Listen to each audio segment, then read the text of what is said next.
This happened a few years ago in San Diego. My wife and I were walking around Ocean Beach and decided to stop into a little hole-in-the-wall Mexican place for some cheap tacos. As we were eating, this homeless guy stumbled in from the street.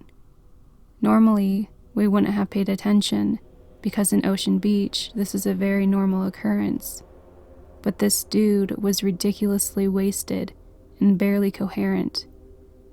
As he was shuffling over to make an order, we saw his face. It was me. No mistake, no confusion.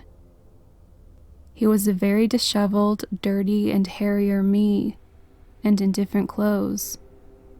My wife and I looked at each other like, "Are you seeing this?" And I just kept staring at him, trying to convince my brain that it was an illusion. I have a few semi-distinctive features. I'm kinda tall, 6'3".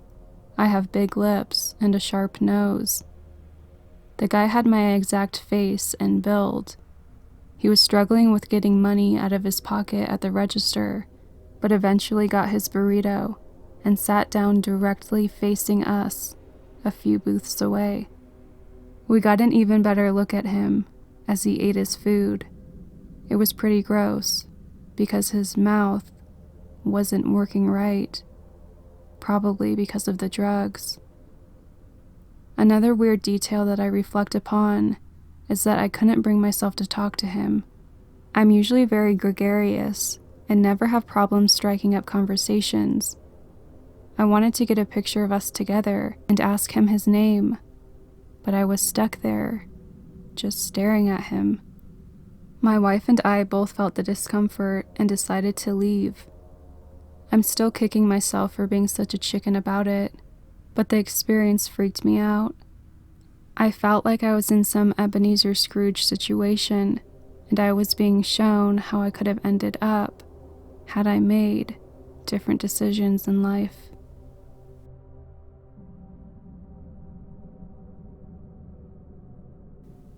This was around 12 years ago, and still haunts me to this day.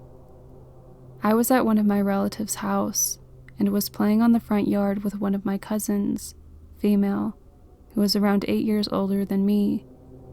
We were taking turns chasing each other, and were just running around. Their house was 2 stories high, with a terrace on top. My other cousin, male, 5 years older than me, was watching us and teasing from the terrace as we played. There was nobody else home, and both of them were kind of babysitting me. When it was my turn to chase her, she ran inside the house. In order to reach their terrace, one has to climb 4 flights of stairs, and most of the stairs were dimly lit. Now we were suddenly running inside, and my eyes were not fully adjusted to the darkness yet. My female cousin was already on the first floor when I was just reaching the first flight of stairs. And at that exact moment, I bumped headfirst into someone. I looked up to the person's face, and as I did so, I noticed 2 things. That person was the exact height of my cousin who was on the terrace, which made me assume it was him immediately. And 2, the eyes were red. Not as in glowing red, but more of a could see blood vessels red. I was just a kid, so I didn't even mind to process how I could see the eyes in that darkness, but thinking about it now gives me goosebumps. Things get even weirder. I ask the person who he is, but he doesn't respond, and now is staring directly at my face. Confused, I said, "Why are you messing with me, cousin?" And in a deep voice, he said, "I am not him." My female cousin probably heard me talking, so she came down somewhere middle of the 2nd flight of stairs and asked me what I was doing. I asked her why he was standing there, and I complained that he was messing with me, since she was the oldest. She just said there was nobody standing there, and instead thought I was trying to be smart to catch her, since we were chasing each other and all. Now, I got irritated and pushed the guy, but he didn't move at all. It felt like I was pushing a wall. I brushed it off and ran upstairs. I could hear my female cousin running towards the terrace, so I did the same. I almost got a heart attack when I saw my male cousin still on the terrace.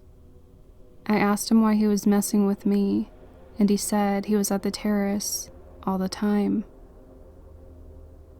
Funny thing is that he couldn't have been lying, because there's only one way up and down those stairs, and I was at the stairs.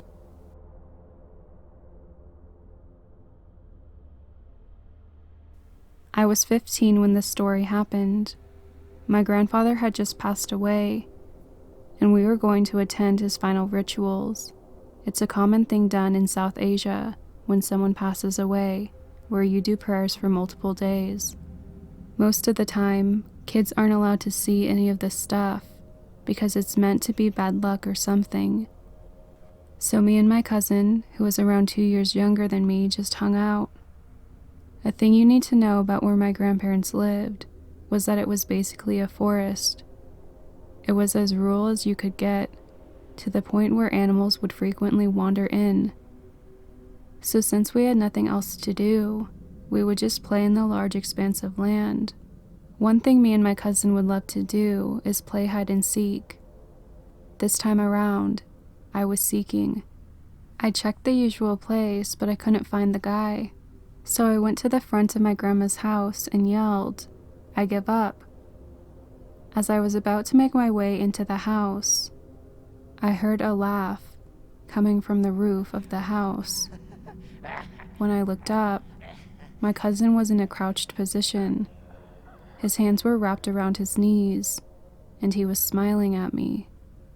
I yelled at him in our mother tongue, telling him that we aren't allowed up there, but he doesn't say anything. He just smiles with this slightly confused look. At this point, I start feeling oddly anxious, like my heart rate jumped to 110 or something. My cousin was still in that slightly crouched position, smiling. Then it hit me why I was freaking out. To this day, I can't explain it, but it was like instincts realized it before I did. We weren't allowed on the roof because one of my grandfather's workers fell from there in the 60s. To make sure this wouldn't happen again, they set up 6-foot walls on the roof sides to make sure people wouldn't fall.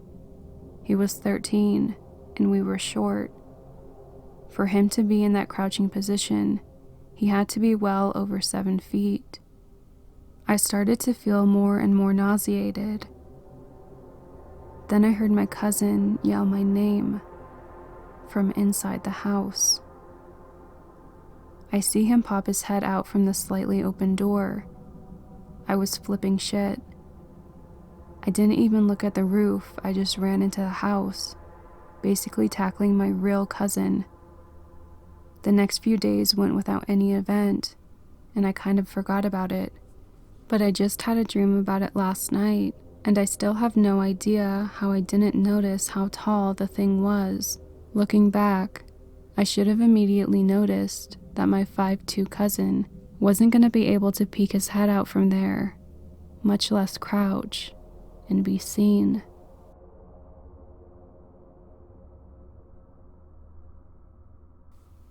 I am a non-believer of all that is paranormal, as I feel anything has scientific reasoning behind it.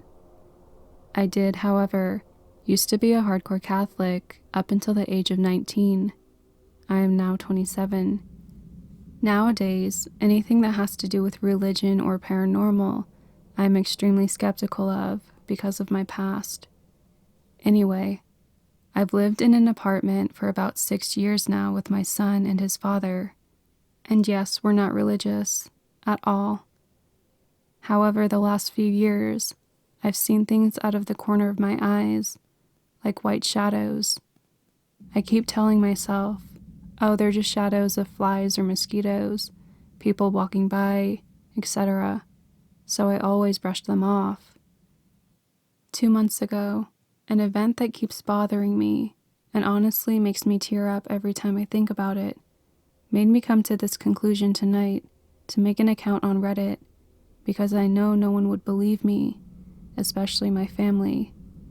One night, I decided to lay down on my couch in the living room and just look at articles on my phone while the show Gypsy on Netflix played in the background. Mind you, a couple of minutes prior, my son's father decided to go outside and smoke a cigarette, which he acknowledged and told me he was doing so, since sometimes he'd go to the liquor store at the corner of our street, so he just wanted to let me know he was only going out to smoke. Well, 5 minutes later, and I can't even type this without tearing up, he comes back inside, looks at me like if I had done something wrong as he walks to the bedroom. To get to the bedroom in my apartment, you have to walk directly in front of the TV and across everything and everyone in the living room. The bedroom door is slightly to the left of me, and I see him through the door, looking through his dresser, like pushing through paperwork trying to find something, quickly pushing his dresser shut, and going into the bathroom and slamming it shut, and really hard. I yell, "Damn! Hello, what happened?" And I'm pissed because our kid is asleep, and I was mad he'd wake him up from slamming the bathroom door shut so hard. I keep looking at the bathroom, waiting for him to come out so I can give him shit about slamming the door, and the front door of the apartment opens 10 minutes later. My son's dad comes walking in, and I just couldn't breathe.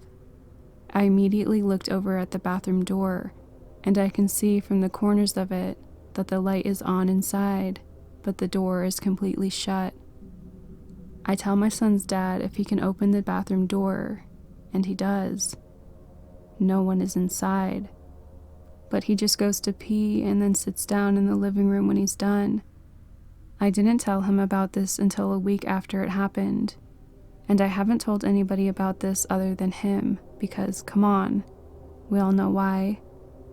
But like I said earlier, weird things have gone on in my apartment, and I should mention that random things have ended up in random places, like my cell phone on top of my stove, my oven turning on by itself, my bathroom door closing shut. I don't know if my apartment has become a vessel or something for interdimensional crossing, but I know that something is not right. I've had to drop my classes because I can't focus. I have the worst anxiety every day, and I always see a white shadow seemingly running across my living room, left and right.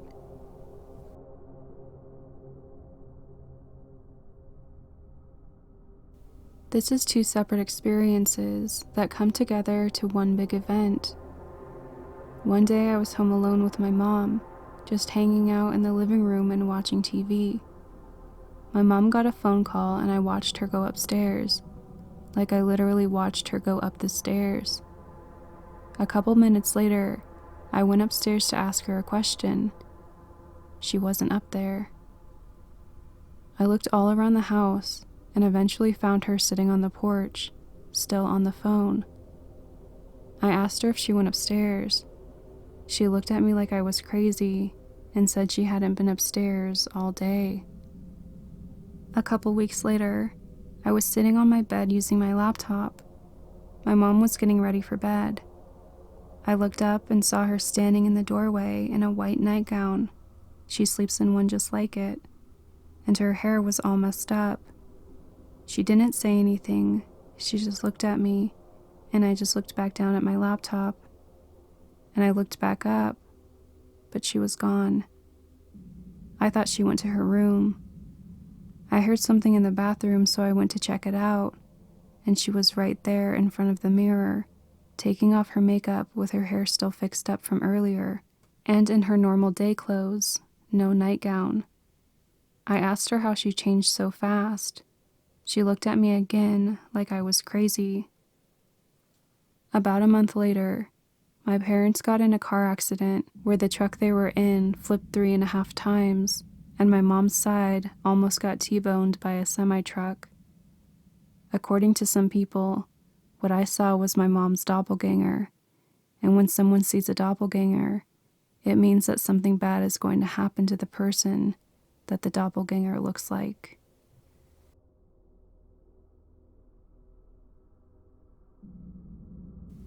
I have had 3 glitch experiences in my life, none of which I have been able to come up with any explanation for. The first was when I was at university, so around 2000, and I was sitting alone in my flat, and I got a phone call from my father, who sounded quite cross. The conversation went something like this. "Why didn't you tell your mother and I that you were back home?" "I'm not." "Yes, you are. I just saw you walking up the high street." "I'm honestly not. I'm here in Cambridge." "I saw you. You were wearing your long coat and those big boots." "I swear I wasn't. I'm here in my flat." I then did something that proved I was at my flat. I can't remember what, but whatever it was, both convinced and deeply confused my dad, as apparently the me he saw looked totally identical, and he slowed down the car and shouted my name, and the doppelganger turned and looked at him, and still, my father was sure it was me. The second also involved my parents, maybe a year or so later. My mobile rang, and the name showing was Mom and Dad. I answered the phone, and it was a very bad line. I said, "Hello?" and got a distorted reply. This is from memory and isn't verbatim. "Hello? Who is this?" I asked, as the voice wasn't either of my parents. "It's Manpreet," the voice said. "Oh wow! Hello, how are you?"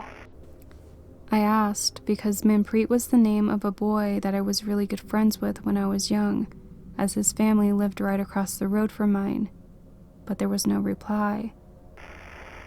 "Are you at my parents' house?" I asked, but with more static. Then the line went dead. I called my parents back, and when they answered, they said they had not called me at all, and that they did not hear from Manpreet's family for about 10 years, and that there was nobody in their house but the 2 of them. The third one kind of breaks the rules because it involved me being hammered drunk, but I think it deserves mention. This was around the same time as the second story. I was in a nightclub. It was about 2 a.m. and I was very drunk. I was feeling a little maudlin because I was recently single and most of my friends had already gone home, so in a fit of foolish desperation, I messaged a friend of mine who I had loved dearly in a non-romantic sense. I vaguely remember texting something like, "I think we should get married. We're such good friends and I love you loads." It was probably spelled much worse though. The next day I remembered doing this and called her to apologize, and she was highly amused at what I'd done, but had to inform me that she'd never received the message. This was odd, as I'd selected her name from my contacts to send the message, not typed in the number, which I would have certainly got wrong. Then I remembered something that had happened prior to this. Let's go back 2 or 3 weeks. I was leaving my house in the early evening, and my phone rang, and it was an unknown number. I answered it, and it was a male voice. Again, this is not verbatim, but it's about right. "Hello? Hi. Who is this?" You called me." "Yes, but I got a message from this number saying that you think you should marry me." "That's odd. I haven't sent that." "Well, I got it from this number. I've just called it straight back. Honestly, I haven't sent any message." We both awkwardly agreed that it must have been some sort of error with the phone system, a crossed line. But the message he described sounded so much like the one I drunkenly sent weeks later. I have no idea what happened.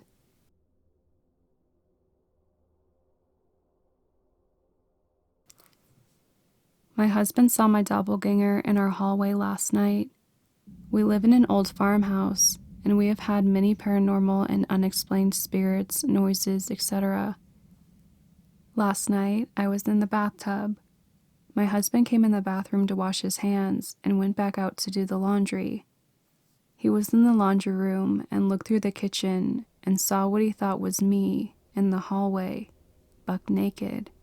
He called my name and said she turned her face towards him and gave a look like she didn't know who he was. Then she walked a step behind a column, and our son came out from the same column from the opposite way. Our son asked who my husband was talking to and said that he didn't see me. My husband came into the bathroom where I was still in the tub. He made me swear that I hadn't left the tub. He was very freaked out, and he made us follow him from room to room the rest of the night and announce ourselves if we came into a room where he was. He had spoken to a medium a few months ago. She is coming Saturday to bless us and our home.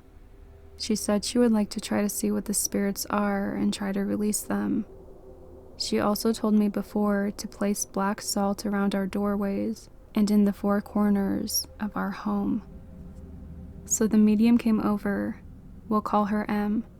She looked nervous when she got to our house. I'll list what she said. 1.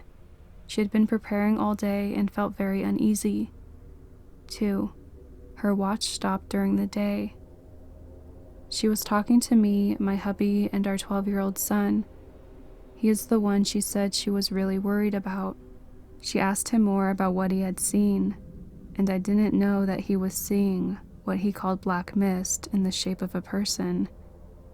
I had no idea, and I felt horrible about it. Our son is not much of a talker or very emotional in general. M continued. 3. We have 2 demons. 4. She drew a rough image of our house and barn before she ever saw it. 5. She felt nauseous and had a headache. My son heard something and went upstairs to his room, which is really a master suite. He had a cross shadow box on his wall. He heard it fall and land about 15 feet away. It was in his room right across from his bathroom doorway and closet doorway.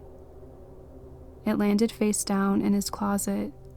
His closet is as large as a small room. He waved M up to his room. She went into the closet. She and Carson heard a growl and came back downstairs. She read Psalms 91 to us, and then she and our son went to work blessings in the house. She used sage and he used salt in the corners of every room. She didn't have a lighter, so I gave her one, but it kept going out. Finally, I got her husband's torch. It's the kind where you hook on the small propane tank. It kept going out, and she seemed very freaked out about that. She had a lot to say when she walked around. 6. She said our boys' room, and especially closet, felt like the devil's den. That's an odd thing to say, since Carson's room is painted in red and white checkerboard. 7. Our spare bedroom, an early 30s man, committed suicide in the room. 8. Our third bedroom. She said there's a woman's spirit in it. 9. Our pink bedroom had children's footprints that showed in the wood. We have no small children. I noticed it looked like it had some sticky spots on the floor, but I'm not sure where they came from. 10. Our other spare bedroom has a little short door to an attic. She was scared. She didn't explain why, but she was freaked out. She also used holy oil on each of us and prayed over us. She told us that if it did not help, she would get a priest involved for us. She talked to our son and asked if he had ever used a Ouija board. She saw that in the visions that she has, but it was not our son. We have had multiple talks about that, and we like scary movies, although we have not watched anything since we moved in. She also demanded that we get rid of some of our furniture that was left in our house when we moved in. Burn it if we can. There are a couple dressers, a chest, an antique sewing machine, and a few other pieces of furniture. I had to go drive for Uber that night. When I got home about 4 a.m., My son was sleeping on the sofa. He likes to know that I am home, so I woke him up and kissed his forehead. I told him that I was home, and I asked if anything happened, since he usually sleeps in his room. He said yes, and I asked him if he wanted to talk about it now or in the morning. He said the morning. I should have mentioned it, but my son is actually my stepson, my husband's son. He has lived with us since he was 7, and his mom doesn't really have anything to do with him anymore. She lives states away and hasn't called or had any contact with him in over 4 years, so he's my son. The next morning he had football practice. He goes to a private coach twice a week. Even though I was tired, I went with him. We wanted to wait until after to find out what happened. My husband and I were watching from the car, and as soon as it was over, he got in the car by himself. He looked really upset. I asked him what was wrong, and he said nothing. Then he agreed to talk about it later. He started crying. He said that last night he had seen his 3 little half-siblings in his room. He said that they were the same age as when he saw them last. He knew they were not real.